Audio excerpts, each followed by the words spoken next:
درانو کتونکو السلام علیکم. زه محمد سلمان همدرد د حق غږ پښتو چینل خبري لنډیز کې ستاسو کوربه اوس تاسو پام را اړوم د مهمو خبرونو لنډیز.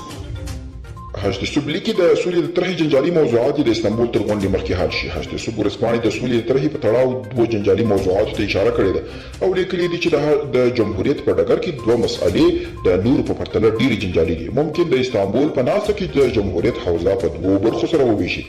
د امریکا د بهرنیو چارو وزیر بلینکن وایي د آزادو رسنیو پر ضد روسیې هڅو دوی ته زیان اړوي. روسیې کې د ازادي راډیو د تړل کېدو له افواج سره هممهاله د امریکا د بهرنیو چارو وزیر انتوني بلینکن د خپل هیواد له نړیوالو رسنیو ملاتړ څرګند کړی دی. د روسیې پولیسو د زنداني شوي سیاسي مخالف الکسي ناوالني ډاکټر توقیف کړی ده. اناستاسیا واسیلیا او د ډاکټرانو د یوې ټولنې څو نور غړي تېره ورځ هڅه کوله چې زندان ته ولاړ شي او د ناوالني معاینه وکړي، خو د دوی ویل د زنداني مسؤلینو اجازه ورنه کړه. او د ارزګان خلک وایي پر فرعي لارو مو ناروغان مري، د توکو بیې هم لوړې ختلي. د ارزګان یو شمېر اوسېدونکي وایي له کلونو راهیسې د ترینکوټ او څو ولسوالیو ترمنځ لویې لارې تړلي. هاخوا افغان دولت او وسلوال طالبان د دې لارو د تړل کېدو پړای یو پر بل اچوي.